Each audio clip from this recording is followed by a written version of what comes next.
J. Yes. Mrs. Kepiscus. Yes. Mrs. Costa. Yes. Mr. Leclerc. Yes. I want to note that the parent did not appear on behalf of a student in closed session, and the committee voted in closed session to sustain the decision of the superintendent with a vote of 3-0. Would you please stand and join me for a moment of silence and a pledge?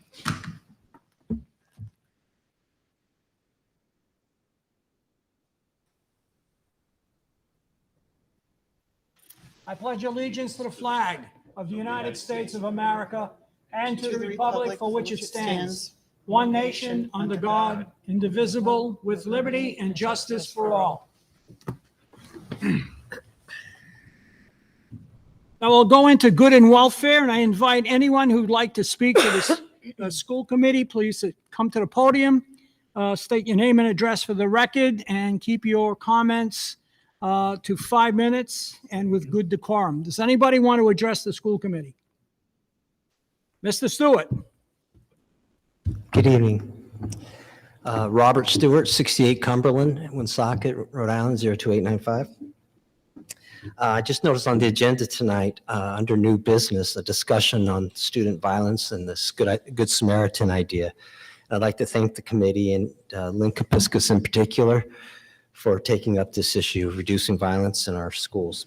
I'm not sure how the discussion will go tonight, but I have asked to address the committee in the past for a policy that would look at protecting Woonsocket students and provides the right incentives to school staff to create the safest environment for our students and staff. I'd like to encourage the committee to remember that when you empower an educator who chooses to voluntarily intervene in an altercation, you protect a vulnerable child. The alternative, of course, is telling the staff that they will not be protected if they intervene, and that could send a message that educators may not intervene in fights, but instead instructs educators to find an administrator while crucial seconds and minutes pass during a violent episode. I look forward to working with you to finding the safest way forward, and I encourage you to go down this road. I look forward to it. Thank you. Thank you. Does anyone else want to address the school committee?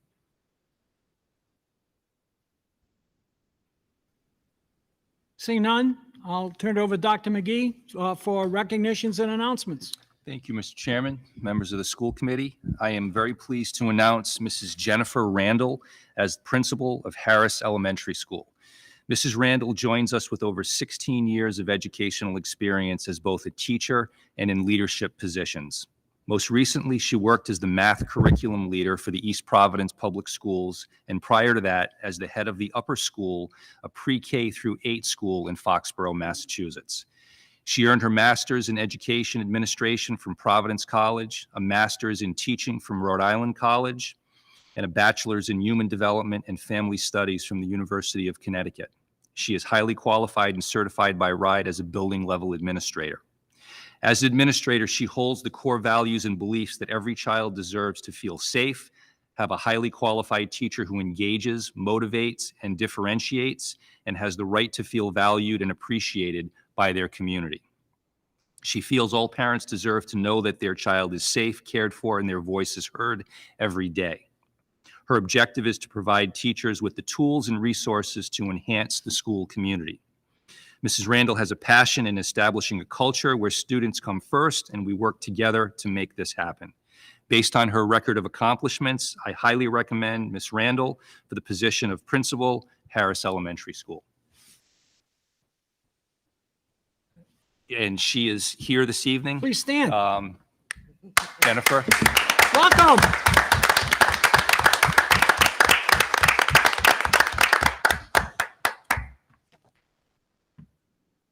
Next, I'm pleased to introduce Mr. Stephen Prue as assistant principal, 12 months at Woonsocket High School. Mr. Prue most recently served as a high school special education teacher for the Providence Public Schools, and prior to that, as principal for East Providence School Department. He's worked in education for over 24 years. Mr. Prue earned his bachelor's in phys ed from Rhode Island College, a master's in health and wellness from Austin Peay State University, and taken graduate coursework in administration and special education. He is highly qualified and certified by RIDE as a building level administrator. He's worked as a special education teacher, assistant principal, and principal. While serving as a principal, he missed the classroom and the ability to work more closely with students. He is a dedicated and driven educator who constantly strives to provide his students with the highest educational experience possible. While working as an inclusion teacher, he took on the role to support administration, to help with school safety and culture, working to make real connections with students, families, and staff.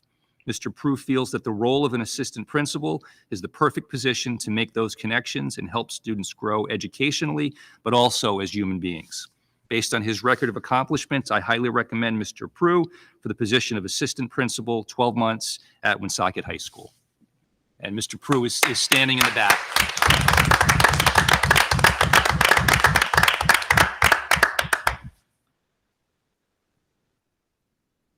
I'm pleased to introduce Mrs. Jamie McKenzie as assistant principal, 10 months for the Pothier Citizens Elementary campus.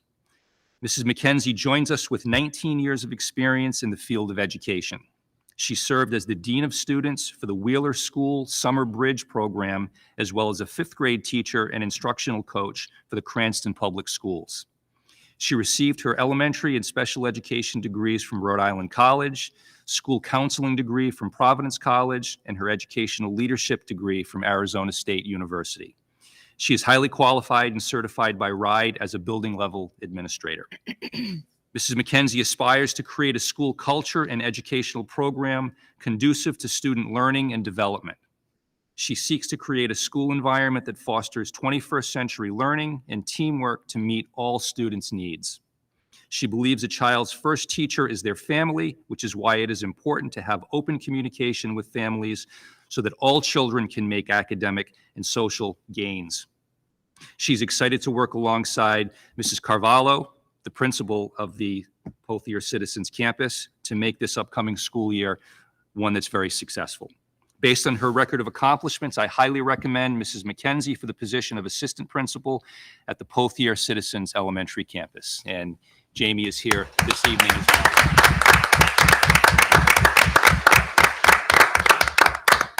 So, Mr. Chairman and members of the committee, I want to welcome these three wonderful new administrative additions to the Woonsocket Education Department. We're very excited that you're here, and we look forward to working with you very, very soon. Thank you, Mr. Chairman. Dr. McGee, I also want to congratulate the three of you for joining our team and our family. And I'm sure you're going to enjoy your time here, and we look forward to working with all three of you. Anyone else have any comments? I would just like to say, as a former townie, I would like to say welcome to the committee, welcome to the school department for Woonsocket. Anyone else? Then I'll make a motion to receive and place on file the recognitions and announcements. Do we have a second? Second. Second by Mrs. Costa. All in favor signify by saying aye. Aye. Next, I'll make a motion to approve the June 22nd, 2022 closed session minutes. Do we have a second? Second. Second by Mr. Leclerc. Are there any corrections, amendments to the minutes? Hearing none, Dr. McGee? Chairman Bourget, Yes. Mrs. Kepiscus? Yes. Mrs. Costa? Yes. Mr. Leclerc? Yes. Next, I'll make a motion to approve the open meeting minutes for June 22nd, 2022. Do we have a second? Second. Seconded by Mr. Leclerc, Mrs. Costa. Do we have any changes, additions? Dr. McGee? Chairman Bourget, Yes. Mrs. Kepiscus? Yes. Mrs. Costa? Yes. Mr. Leclerc? Yes. Next, I'll make a motion to discuss and approve the consent agenda. Do we have a second? Second. Second by Mrs. Costa. I would like to pull one item and discuss one item in the consent agenda, which are the purchases. In the body of the purchases, I see for curriculum, Woonsocket High School, for $542,965, a 6-year contract for Study Sync ELA. I'm just concerned that this is 6 years. It seems to me I would go no further than 3, because it seems to me that when we've dealt with curricula over the years, that curricula change often enough. So Dr. McGee or the directors, maybe you can help me understand why we should go for a 6-year contract. So as you are aware and the committee is aware, Dr. Holt worked extensively with the English department and the math department at the high school and at the middle schools to establish curricula that would be piloted, that are greenlit curricula based on the ed reports, which the Department of Ed utilizes when they monitor curriculum usage in school districts. So number one, the curricula are greenlit based on the ed reports and RIDE. That's number one. Number two, you're correct. There are times when curricula change over the years, but you want to give curriculum a good amount of time before you start making changes. And we believe that that the curricula that we've chosen, that the teachers have chosen through the vetting process, are curricula that we're going to be utilizing for many, many years. We don't anticipate that there'll be a change in that curricula. I think the district, it really believes that, but I'm thinking of RIDE, which oftentimes you get a directive that things have to change, like we had to be greenlit and we had to change our curricula. So I'm concerned with a 6-year contract rather than 3. I don't think it's going to change. I think the fact that Ed Reports has greenlit these curricula, that RIDE is not going to intervene and say that we're not going to utilize them as long as Ed Reports continues to greenlight these curricula. For them not to greenlight the curricula, something drastic would have to change with respect to the curriculum, and that doesn't happen because, for example, if they came out with a modification to their curriculum, that would be different from the one we have that we would be using currently right now. So based on that, I don't see that there's anything to be concerned about in terms of the length of that contract. Let me ask Mr. Perrier another question. If RIDE decided after so many years, 3-4 years, that they're changing, is there any way we're going to get any rebates from this program? Or is there a way to handle this contract where you have 3 years with the ability to extend to another 3 years? I don't think RIDE, if we're in the middle of a contract, would necessarily make us break a contract that we have already currently executed. I think RIDE understands the fiscal ramifications of changing a curricula like that. And I think the district will be given sufficient heads up to make any adjustments and know that the adjustments are going to come down the road. So while I don't know if the vendor would really help us out, I don't think RIDE would put us in a position where we've already prepaid for a curriculum here, and now we're going to be forced to use a different one and go pay for that as well. And I think if RIDE did make us do that, we would probably get some support in making that conversion. Okay, thank you. Anyone else have any items that you want to take out of the consent agenda? Dr. McGee, roll call. Chairman Bourget, Yes. Mrs. Kepiscus, Yes. Mrs. Costa, Yes. Mr. Leclerc. Yes. Next, we'll ask you to give us your superintendent's report, Dr. McGee. Thank you, Mr. Chairman and members of the committee. I'm going to begin, as I usually do, with personnel appointments. You have on your Chromebook a list of 4 certified positions that we have added, 3 of which I recognized and announced this evening, and the 4th is a social worker, district social worker. With respect to the social worker, the committee is aware and the community is aware that we've used our ESSER funds, our ESSER 2 funds, and then we're looking to project to use ESSER 3 funds to increase the number of social workers here in the district. So that is one additional position that we have filled. We also have, there's a series, as you can see, of summer enrichment and literacy programs that we are currently running across the district. We actually just finished last week the first session, the first of 3 sessions at the elementary schools. Each session is 2 weeks in length. So those positions there are aligned with those summer literacy and summer enrichment programs as well. I don't know if there are any questions that the committee has on the personnel agenda item. The second item that I will discuss is the bullying report update. As the committee is aware, the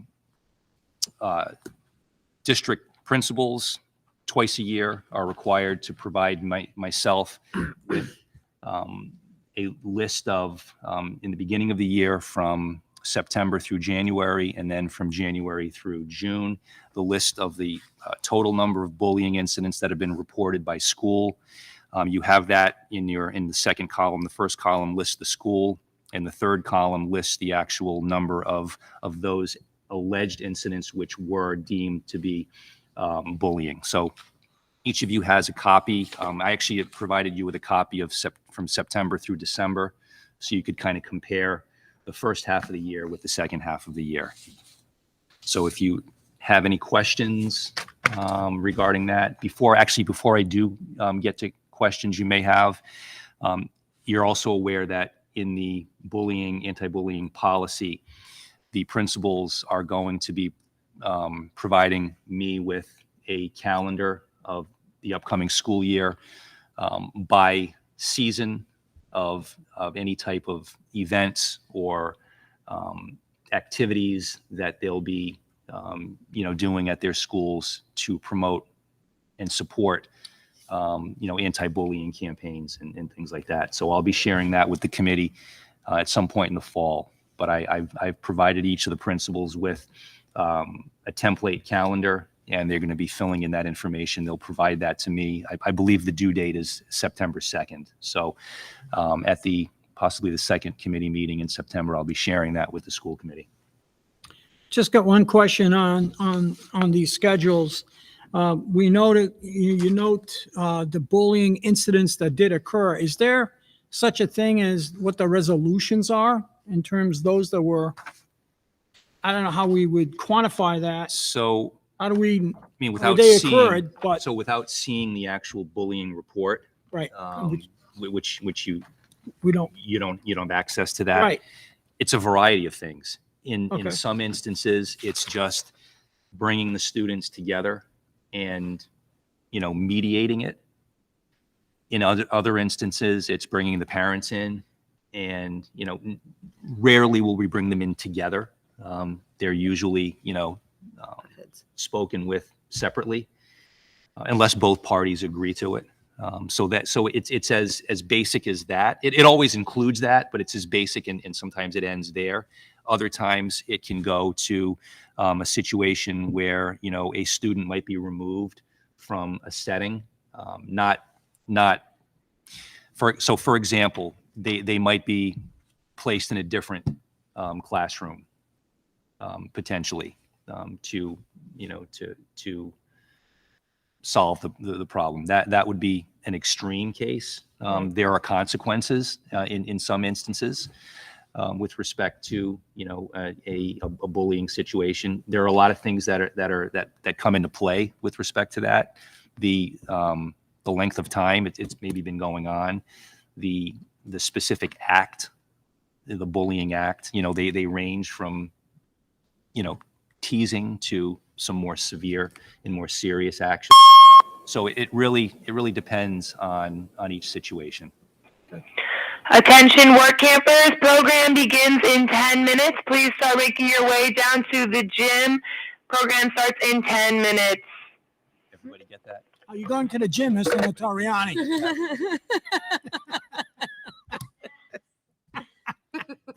Yay. Any questions or comments for the superintendent? Just really quickly. Mrs. Costa? Out of these instances from the first set that you gave us to these, do we know if any of them are the same? It's not listed here. That's something that I could add Okay.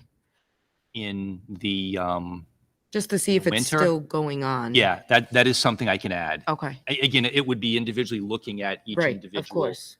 report that I receive. Some of them may well be. I can't say for sure how many, but Okay. that certainly is something that I could add to say, some of them are repeated Okay. from the first half to the second half. Okay. Anyone else? I'll make a motion to receive and place on file the superintendent's report. Is there a second? Second. Second by Mrs. Costa. All in favor signify by saying aye. Aye. Aye. Next, we'll go into schools subcommittee reports, the school building committee. I'll turn it over to the chairman, Mr. Notoriani. Thank you, Chairman. So the School Building Committee met last Wednesday here at Hamlet Middle School in Room 124. It was a brief agenda. What we received was an update from the Rhode Island Department of Education regarding school bond funding and where we are with the status at the state level. We discussed potential options based on state bonding authority and what potentially we could access in the very near future. They encouraged us possibly to try and get an application in for February. In addition to that, we also discussed some unique funding opportunities and partnerships with some outside organizations that don't follow the normal pathway in terms of building new school or whatnot here in the district. So it was when I say brief, it's brief in comparison to some older meetings that we had, and we're still working ahead with our project managers to formulate a plan to submit to RIDE sometime in the future. And I guess we've got a meeting trying to schedule sometime either in late July or early August. Is that where we're going with this now?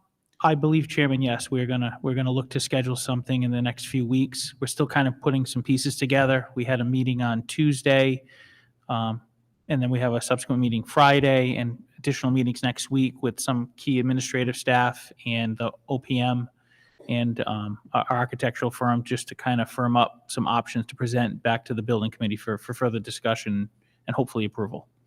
And the key is to get our, stage 2 plan in by February? That's the key, so that we keep our 94% reimbursement rate? Yes, that correct? that's the stated goal as articulated by the Department of Ed, and that because that's what they stated, that will be our goal. Thank you. Any questions for Mr. Notoriani? Then I'll make a motion to receive and place on file the school building committee update. Do we have a second? Second. Second by Mr. Leclerc. All in favor signify by saying aye. Aye. I'll turn it over to Mr. Perrier for the financial update. Thank you, Mr. Chairman. In front of the school committee this evening is the May 2022 fiscal update. As of May, the close of May, the district is projecting a $256,000 surplus. On the revenue side, unrestricted state revenue is projected to be $79,000 over budget. The final state aid number was increased in July of 21 when the final enrollment snapshots were processed at RIDE. The expenditure side, all regular salaries are projected to be $2.362 million under budget at this time. When netted with the employee turnover allowance of $1.028 million, this would put overall salaries $1.28 million under budget. As a reminder, all the vacant positions are encumbered. We still have, as this is May, we still have encumbrances on the books to get us through June, even though June's already happened. All the encumbrances are on the books, and the district has approximately $400,000 in ESSER funds budgeted for general fund salary reduction that have now been applied to the general fund, which drives that surplus up. Substitute salary line is projected to be $354K under budget. The district did have better success filling vacant sub positions at the end of the year, which has drove the surplus down from earlier in the year. After-school programs are currently projected to be $136K over budget at this time. We did not budget anything here, but at the moment, there is no plans to transfer that expense out into ESSER 2, as we do have enough in the general fund to cover that. Medical expenses are currently $422K under budget. That surplus has slightly increased this month, but the district is still awaiting IBNR medical expenses to finalize the overall expense for the year. And IBNR is the incurred but not yet received medical expenses for the books. We usually receive those numbers in September, and when we get those, we make the one final adjustment to medical expense and close out the fiscal year. Additional speech therapists, contracted nursing services, and behavioral interventionists have been needed this year beyond what was originally budgeted. And as of this moment, there are no plans to transfer that expense into ESSER 2. We've had some over encumbrances on purchase orders that we've started to clean up at the close of the fiscal year, and that's really kept ESSER 2 in good shape in the current fiscal year we're in, 23, as we did have quite a spend through on ESSER 2 last fiscal year. So as of right now, I haven't transferred any of this expense out, but as we continue to close, we'll take a look at how things go. And when we get closer to a closeout, we'll make a final determination at that point, and I will brief the finance subcommittee on what we do for final transfers at the end of the year, and then in turn inform the entire school committee. Also, we have expenses on the general fund at this time for technology, building improvements, and buses. They are currently transferred off to capital funds at this time, and we have moved some expenses for furniture and fixtures to ESER 2. So if anybody has any questions on the May 2022 fiscal update, I'd love to answer them now. Let me just take a look at the general fund, ESER 2, ESER 3. We're still waiting for RIDE to finalize the amount of monies that we're going to get for the building and rehabbing of our schools, the elementary schools, right? Correct. Are we going to be able, and again, if we do get the 94% reimbursement rate, the remaining 6% would most likely come out of ESER 3. But since we don't have all those numbers yet, and that'll take some time, are we going to be able to close fiscal 22? Because we're still looking at ESER 2 numbers and ESER 3, because I see some of the July expenditures for whatever, we pushed ESER 3, but how is ESER 2 and ESER 3 going to impact us closing our year? If we're looking at strictly June 30th, 2022, what's going on? Right. There's no ESER 3 activity. ESER 3 activity did not begin till July 1. There may have been a few very small expenses that went through ESER 3 prior to June 30th, but really nothing significant. We're talking about pennies on the dollar here. The main concern when closing out June 30th is the interaction between the general fund and ESER 2. Right now, as we continue to close out, we're going to look at what expenses we can keep in the general fund in order to free up more ESER 2 dollars, because fiscal year 23 is going to be the final spend through for ESER 2. So what's going to happen is, depending on how much we can close out and save ESER 2 as we close out fiscal year 22, that's going to determine how much we need to go into ESER 3 to carry over the expenses and overages in ESER 2. So I'm very comfortable as far as the budget total goes, that we do have the flexibility to make any adjustments we need to in this current fiscal year 23. As we get closer to the close here and we put together our plan for closing out ESER 2 and then how that's going to impact ESER 3, we may be looking at some changes going into fiscal year 24. That's when things may start to get a little interesting, depending on how the closeouts go with these grants and the spend through. But I'm still very confident with how things are looking now, that if we do have to make any changes in fiscal year 24, they're going to be minor.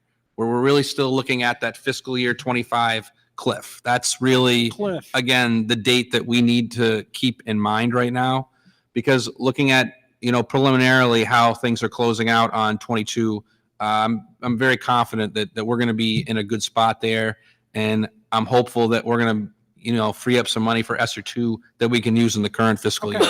So again, 25 is still the year.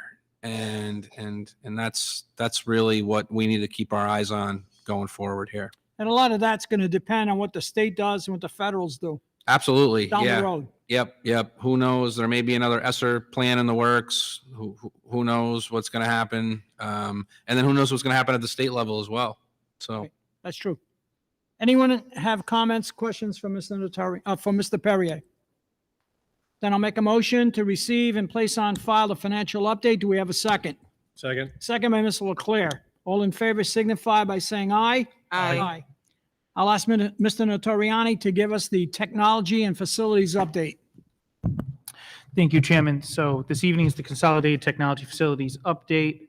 Currently, the technology staff is continuing to provide support for student, staff, and community partners. As you're aware, the summer programming is operating in all of our buildings with the exception of Citizens. They'll be providing support along with preparing Chromebooks for the upcoming school year. You may recall we collected all the Chromebooks, brought them back to the schools, and we're cleaning them up for redistribution in the school year that starts later this summer. As of today, we have 62 work orders in the system, and we continue to resolve the issues as quickly as possible. You may recall we had a backlog, but we've seemed to work through it, and I'm hopeful that we will start the new school year pretty much close to zero, which will be a normal start of school for us. The Technology Data Department is working on reconciling, validating end of school year federal and state reporting. So throughout the month of July and into the beginning of August, we have quite a few federal and state reports to complete and submit and upload. In addition to that, we've started the rollover process in Skyward. Due to the fact that we have summer programming going on, all of our educational and instructional programming and programs and apps the rollover will be deferred till later in August. So there'll be a significant crunch time at the end of August into the beginning of September, but we've met with the directors or the program directors and we've worked out a schedule. So it should work out for the beginning of school. For facilities and custodial department, we're still operating with several vacancies. In fact, last time we had an update, I noted that we had 5 vacancies. We've gotten worse. We now have 7. So we are working on that. We did conduct interviews earlier this week. We had 2 applicants. Well, I should say we had 2 interviews scheduled earlier this week. One arrived significantly late and didn't want to give us a reason why they were late. So they left and the second person didn't show up. So we're kind of hurting in that area. That being said, on a positive note, the substitutes, which are basically many of our high school students, you may recall we had launched that initiative this summer. That's been working with great success. All of the staff that work in the buildings are quite happy with all the student help. They're doing a very, very good job. Mr. Lazat calls me every morning and tells me he's very, very happy with all the hard work that they're doing. And they're working in the schools where they went to elementary school or middle school or high school. So they have a vested interest because they go back to Savoy and say, oh, I went to elementary school here, and they're cleaning things and they're doing a great job. Under transportation, Durham School Services has been providing busing for students that are participating in the summer program. In typical Durham fashion, they have a few late arrivals at Globe, but they're improving, and they will begin the bus routes for the 22-23 school year sometime in early August. There's no update for the SRO program. We'll be meeting with them later this month, and we have some significant security initiatives that Dr. McGee has several things going on in terms of meetings that we'll be meeting as a group to collectively work over protocols and procedures and what that. That the 19th, Dr. McGee? Yes. And that concludes my report for this evening. Thank you. Any questions, comments from Mr. Notoriani? I'll make a motion to receive and place on file the technology facilities update. Do we have a second? Second. Second by Mrs. Costa. All in favor signify by saying aye. Aye. Next, we'll go into new business. Since we have no unfinished business, I'll make a motion to discuss and approve bid 23-01 custodial supplies. Do we have a second? Second. Second, Ms. Leclerc. Mr. Perrier. In front of the school committee is bid 23-01 custodial supplies. This is for the items that we need to run the district as far as custodial supplies goes. Just the usual bleach, mops, the items used to clean the district. So this is the results of that bid. Let me ask you something. I noticed there are different companies that actually bid. Correct. Now, were there any several companies bidding for the same kind of supplies? Because I noticed each one of these bids obviously are for different items. Absolutely. What you see here is the final results of that. There's actually a master spreadsheet that it has lists out everybody who bid and what the items were bid here. You don't have that master spreadsheet here. You just see the results of what we're buying and who we're buying them from. But yes, the companies do all bid on the same products. They get the list of products from us when we do the bid. And some companies bid on something, some companies bid on everything, some companies bid on one item. So we take all those bids in, we compile them in a rather large Excel spreadsheet, and then we go through and pick the lowest prices. See, I wasn't confused with when I see the 20,000 or plus bids. When I see $807 and One 16 cents for bottle spray, rust stain remover. Yep. I mean, so you had several companies bid Yep.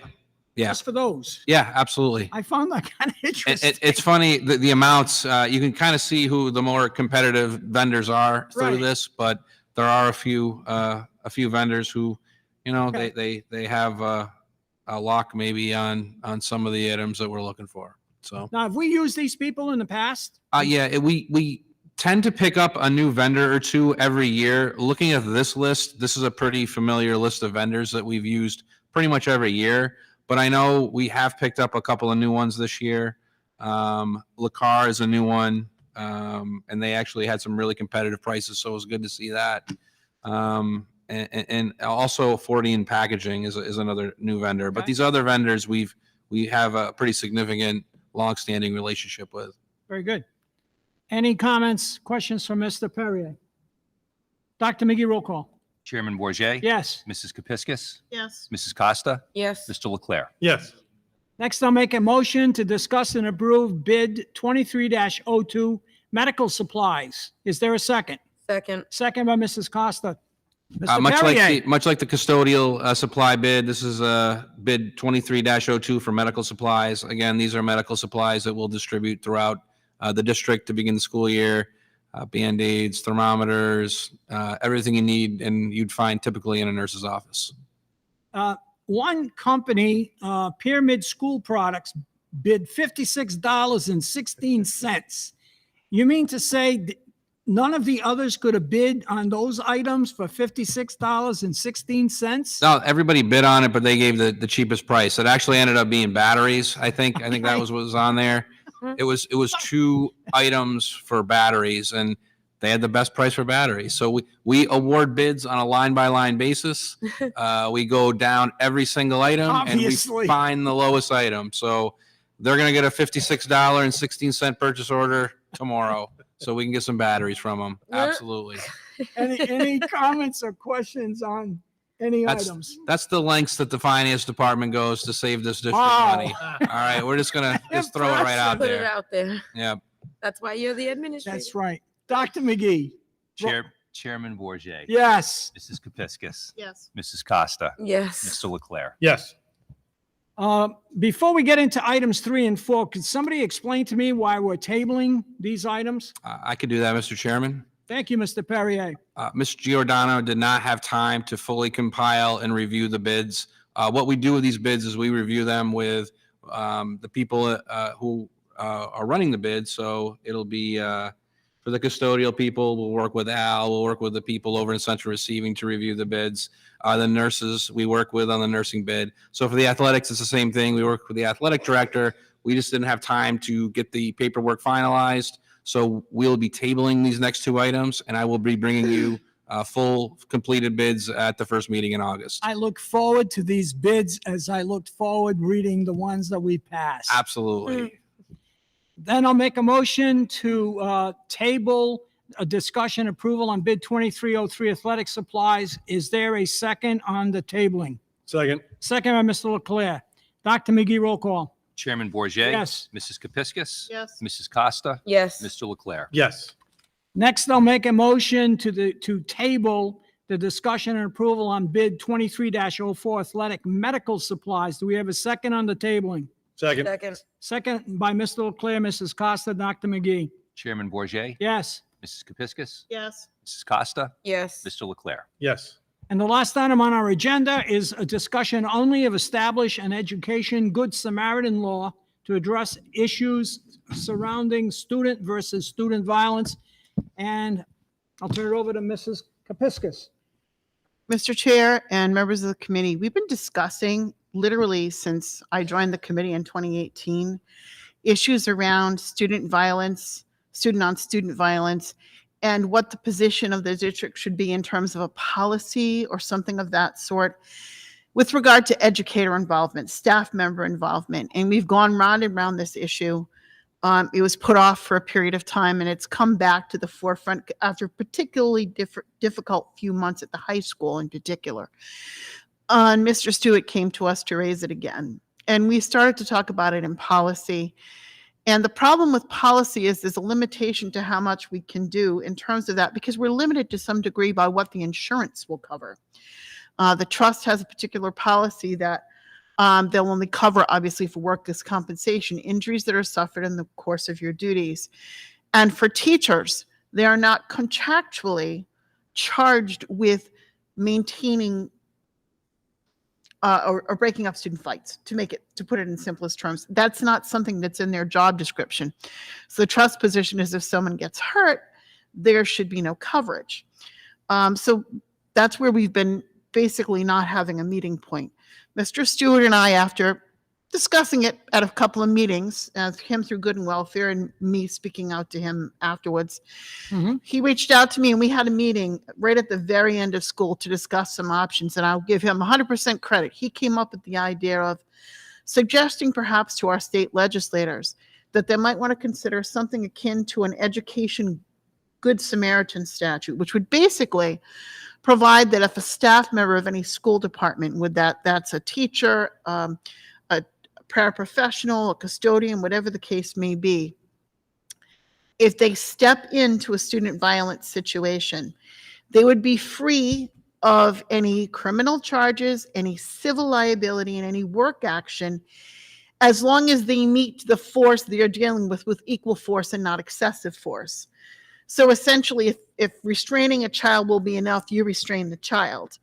But it would provide them some protection for stepping in and doing that against, in particular, job actions. That's the big concern. Because if we create a policy that says that staff can't get involved, which is pretty much what our contracts say, then they fear whether or not they'd have a job action as a result of getting involved. And the union, I think, really just wants some protection to try to encourage teachers to obviously not step into the middle of a fight unless they absolutely have to. And if they do step into a fight, to use only the limited amount of force needed to separate the students and keep everyone safe, which is the goal of the teachers in meeting with the WTG, is to keep the students safe. And whatever that requires is what they would undertake.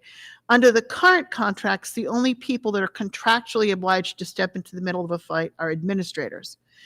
And in a building as large as the high school, or even the middle schools, it's unreasonable to expect the teacher to stand there and twiddle their thumbs watching two students pummel another student while they wait for an administrator to get there or an SRO to get there. We need more. If we're going to do that, we need more SROs. We need more administrators. But we don't really need administrators. What we need is armed security guards. Not armed, but security guards who are going to be there in every corner at every time there's a student exchange, because that's when these fights occurs, when students pass in the hallways, particularly at the high school.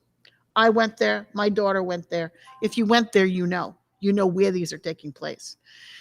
So the suggestion is that to at least discuss whether or not we should approach our state legislators, our local legislators, to propose such an educational Good Samaritan law. And it's based off the Good Samaritan law that I think we're all familiar with, that if there's an accident and you stop to render aid, and that aid either doesn't help the person that you're rendering aid to or does them damage, you are protected from civil or criminal liability as long as you are acting in good faith that you were helping. And it's the same sort of basis. I think that's an adequate description of what we're discussing. And Mr. Stewart did address it. If you want to hear further from him, he's still here. Mr. Stewart, do you want to add anything to this discussion before we open it up to the committee?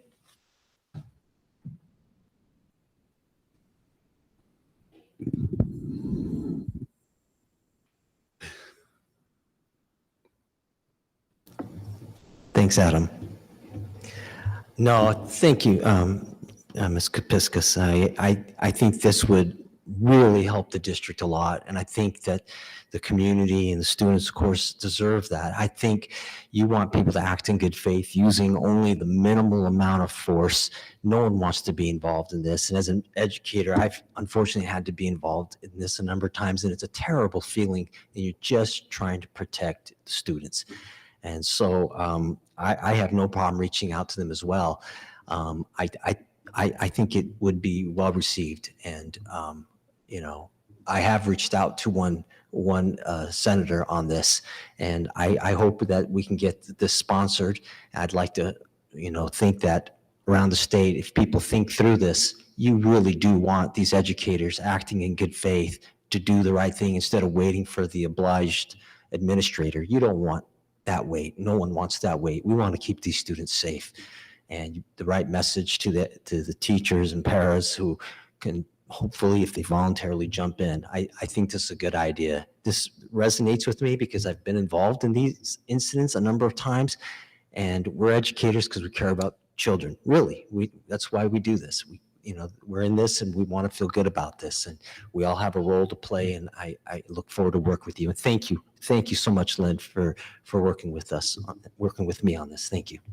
Thank you as well, Mr. Stewart. Just a couple of things. Does it make sense? Well, I know how hard it is to try to get 2 senators, 2 reps together in a room. It's been almost impossible. Should we try again to have a meeting with them? Is that something we should consider to start off with? And also, I don't know if a resolution or a letter that goes to them to identify what the needs are and what we're proposing, what we'd like to see, and try to get them into a room. My personal opinion is I would start with a letter to our local reps and senators and ask them to come to a meeting and get it into a room. If somebody's willing to propose it, then we do a resolution in support of the proposed legislation. That would be my suggestion. But I think that we could also communicate, perhaps through the guild, that may be the easiest way to do it, communicate to other districts that this is something that districts need to think about. Maybe they don't all have the same issues we have, but they have to have those same issues, even if just in smaller numbers than we do, and maybe just not splashed across the local news like we are. This is going on everywhere, anywhere there are hormonal children together in one building. And it's particularly difficult in a district like Woonsocket, where you're taking children from all over the city, putting them together in 2 middle schools and then 1 high school. And you don't know what the situation is in those particular neighborhoods. Gathering kids from different neighborhoods into one school, just that alone is seed for violence. No, I agree with the thinking. I think we should do something. But I'm just looking at the process, because this could take forever to try to reach our legislators. But I know in the past, school committees have communicated to all the districts through resolutions that what we would support X, Y, and Z, as well as trying to get a hold and a letter to our legislators. I think that's something we should do. I'm just trying to think of how you would phrase that, because usually a resolution would be, we support the proposed House bill, the proposed Senate bill. We don't have that yet. Well, we could do it in the form of a resolution that we're proposing to the General Assembly that they consider entertaining something akin to the Good Samaritan statute with regard to school department employees. I think that's the closest we could come. May I ask Sarah, what are your thoughts? I think it's something that you could do by way of letter. I think it would be helpful for reaching out to the state or network other school districts to get a bit of a groundswell around the issue. And one thing that I'm wondering as to whether it would be helpful to know is to get a little bit of data on numbers of incidents in which teachers have felt either put in a situation where they wanted to intervene supportively but didn't. I think there could be some questioning from the General Assembly about the sort of data basis for this particular. Do we know if RIDE or carry this, hold that kind of data? I mean, it seems like that's something that may not be kept. Have to quantify. Exactly.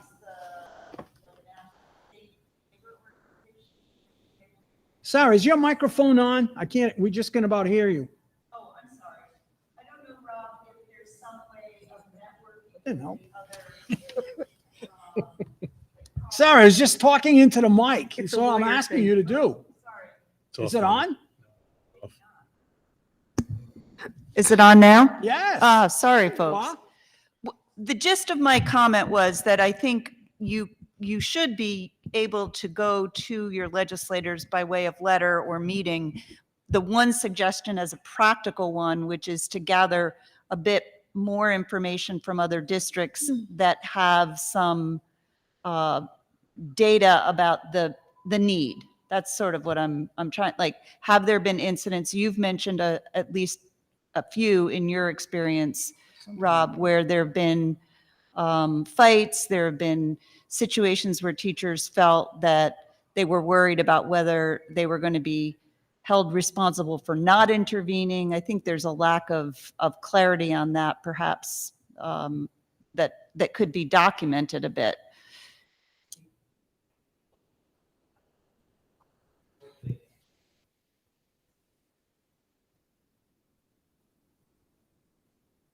The magic touch. Thanks, Al.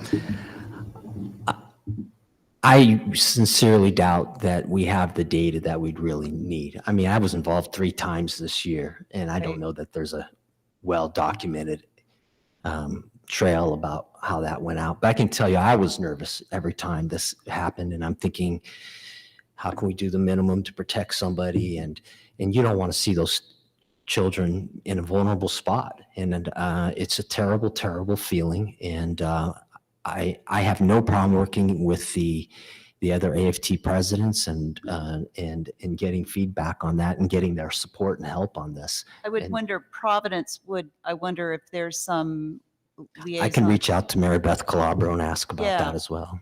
Because I would think there would be similar sorts of problems arising in Providence, maybe in Pawtucket too, is an AFT. Yeah, Tucket has I just think as a practical matter, the legislature would probably want to hear some narrative about what the basis for the concern is. But I think a resolution is a perfectly acceptable way of doing it. It would be good to bolster it with some particulars that you have some more homework before going, asking for a piece of legislation. Well, let me ask Dr. McGee. I mean, you deal with all the superintendents in your organization. So let me turn it over to you. So in terms of the data, we can collect data with respect to the number of fights. Right. That we have that information. So it's, so when a fight occurs and there's a disciplinary action, typically there is, that's documented, and that information we have access to that information in our student information system. So that wouldn't be difficult for us to access the number of fights that occur across the district. I could also reach out to the Superintendent's Association, and the Superintendent's Association, Tom DePaula, it would be the conduit to the other districts and the other superintendents to get the information out and to get the word out around, their desire to get on board. Everyone has fights. I mean, there isn't a district in the state where there aren't fights. So, as a superintendent, I would think that even if you have one fight, there's still an opportunity for something like this to happen, right? Whether you have one or you have 100. So I can certainly reach out to Tom DePaula, who can then reach out to the superintendents, my colleagues, around, whether there would be an appetite, for this. Well, the combination of district data as well as discussions with other union presidents, other unions, that would help in terms of supporting a resolution of some kind or a letter of some kind. And then I think it would be helpful, and I'm certainly, our office would be more than happy to help, some way of proposing an amendment to an existing statute. For example, teachers are afforded immunity from civil liability under certain circumstances. So what we would be doing here is creating either an amendment to that or an expansion of the existing. This would be with respect to torts. So if a teacher carries out a job-related responsibility and something happens in the course of carrying out that responsibility, the statute does protect the teacher unless it's an intentional tort or a criminal act, which is where your point is being made, which is the interference in a fight or the attempt to break up a fight, would that be considered an intentional tort? Because you'd have to act intentionally, not negligently, in trying to break up the kids. So there might be a way of taking the existing language and crafting this specific issue onto existing statutory language. I'm sorry, Lynn. No? Oh, Asking me what I'm doing, there's bugs flying all over the place and they're driving me crazy. I'm sorry, because I keep swatting them away. who's in charge of insect control here? Mr. Notoriani, Mr. Notoriani, we have bugs. I just don't want to open my mouth and eat one. That's my issue. But if everyone else is, when everyone else has been heard, may I just add a few more comments? Please. I don't want to step on No, anyone. I just don't want you to eat bugs either. I'm going to keep It swiping just them was away. it was very obvious. Clearly, they're driving me crazy. I don't know what I ate. They're clearly attracted to me.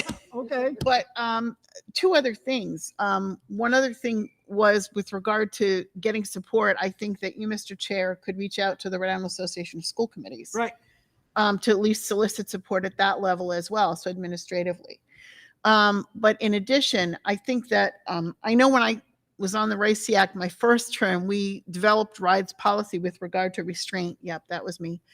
I wrote a lot of that language when I was on that committee, and I know there's reporting back requirements. And I think those could also lend further support to the need to this, because you could see, and the number of restraints that occurred at Citizens Memorial Elementary School, how many involved an administrator, how many involved a teacher.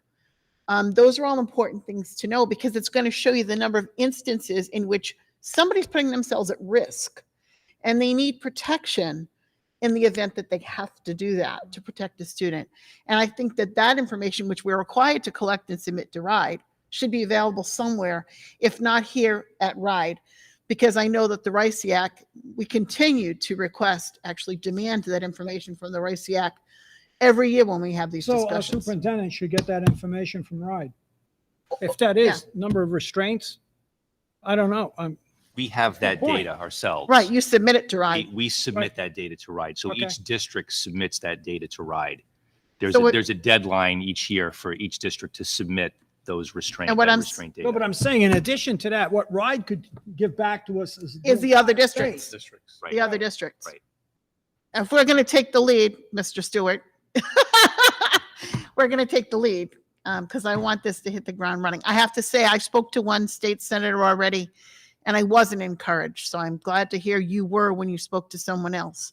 But I do think it's worth investigating, because it might provide the teachers with just that modicum of protection. They're going to feel more comfortable stepping in to protect the student. And right now they're torn morally and legally. And we can at least square away the legal side. So then it's their decision whether or not they choose to get involved. And it's a moral one, not a legal We one. get the data, and if we have either a letter or an amendment to existing laws, maybe we'll have a senator or representative be more willing to take the cause up, especially during an election year. Because all of them are for schools. Well, this is a really important part of schools, to protect not only the children, but our teachers and our administrators. And it's Right. not going to cost them anything. Right. May gain them I mean, votes. I think it also requires sort of understanding what the real concern is. Is the concern of the teachers that they would be sued, or that they would be, if they did intervene, or that there would be disciplinary consequence? 'Cause- All of the above. Okay. In my discussions with them, it's all of the above. Sued, Of course. charged, job action. Yeah. And that's why a teacher may say, or an administrator say, I'm not getting involved because of all these items. So we have to address all of it. Any other thoughts, comments on this? Thank you, Mrs. Kepiscus. Thank you, Mr. Stewart. Thanks, Sarah. Thanks, Dr. McGee. Anything else on this topic? Nothing further on our agenda, so I'll make a motion to adjourn this meeting at 8 o'clock. Do we have a second? Second. Second by Mrs. Costa. All in favor signify by saying aye. Aye. We are adjourned.